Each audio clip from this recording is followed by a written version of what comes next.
오늘 진실탐사대는 러시아가 전쟁을 일으킬 것을 알고 전쟁 대비를 도와주면서 딴청을 부린 중국에 대해 미국, 대만, 일본의 전문가들이 어떤 목소리를 내고 있는지 전해드리도록 하겠습니다. 이 전쟁의 진짜 지렛대는 중국입니다. 미국 허드슨 연구소의 선임 연구원이자 전직 미 공군 준장 로버트 스팔 등의 판단입니다. 중국은 푸틴에게 올림픽 기간 동안 침략하지 말라고 말했습니다. 그들은 침공을 알고 있었습니다. 그들은 단지 전쟁이 올림픽 무대를 뒤덮는 것을 원하지 않았을 뿐입니다. 미국과 유럽의 정보 당국은 지난달 초 베이징 올림픽이 끝날 때까지 우크라이나 침공을 늦춰달라고 중국 정부 고위 관계자가 러시아에 요구한 정황을 포착했다고 보도한 뉴욕타임스 보도를 두고 한 말입니다.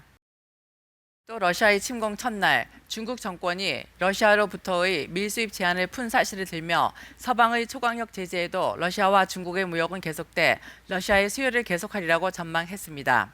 전 세계가 푸틴의 전쟁 기계에 공급되는 연료 꼭지를 완전 차단하려 나서는 이때 중국이 러시아가 갈급해하는 현금 흐름을 제공하면서 안전판 역할을 하고 있다는 지적입니다.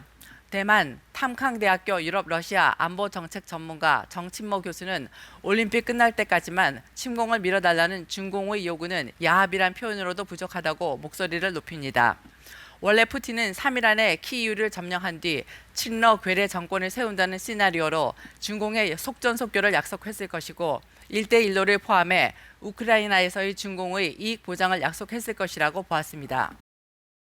그는 중공이 전쟁 발발 후 세계 다른 국가들이 상식적 조치와는 달리 6천여 명에 달하는 유학생 등 중국인들을 우크라에서 즉시 철수시키지 않은 이유는 이것으로 설명된다고 주장합니다. 우크라 전쟁 발발 초기 우크라이나 주재 중국 대사관은 오성 홍기만 보여주면 안전하다고 중국 교민들에게 공지했습니다. 니케이 아시안 리뷰 수석기자 나카자와 카즈지는 3일 기고한 기사에서 우크라이나 침공 관련 중공 측에서 계산 착오가 있었다며 이 문제로 중공 집단 지도 체제가 복귀할 수도 있다는 견해를 밝혔습니다. 그는 우크라 침공 전 익명의 중공 안보 관료가 전쟁이 나도 러시아와 중국에는 이득이 많고 우크라이나만 손해가 클 것이고 서방국들도 손해가 있을 것이라고 발언했다고 전했습니다. 일부 중공 싱크탱크와 매파 관리들은 미국과 러시아가 유럽에서 충돌하면 인도 태평양 지역 안보 공백으로 중국에 이득이 되리라고 판단했다는 것입니다.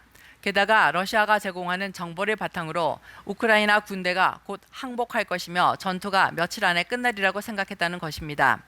나카자와 기자는 중국 지도부가 우크라이나에 거주하는 중국인 6천 명은 러시아군이 완전히 통제하는 공항에서 편안하게 전세기를 타고 우크라이나를 떠날 수 있을 것이라고 믿었다고 봅니다. 이러한 판단하에 중국 정부가 우크라이나에 있는 자국민에게 전장을 떠나라고 조언하지 않았을 것이라고 말합니다.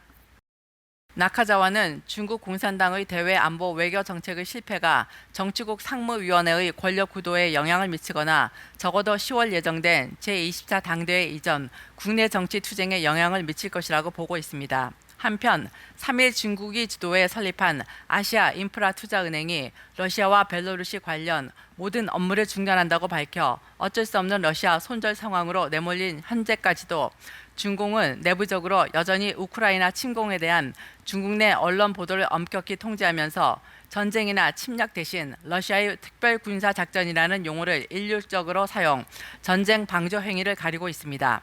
밖으로는 중국 외교부가 러시아에 대한 비판과 제재 동참을 거부하면서 우크라이나의 영토 보전에 대한 지지만을 표명, 줄타기 외교를 지속하고 있습니다.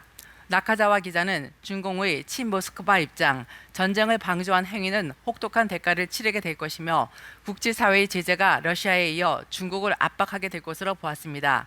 진실탐사대 이지선입니다.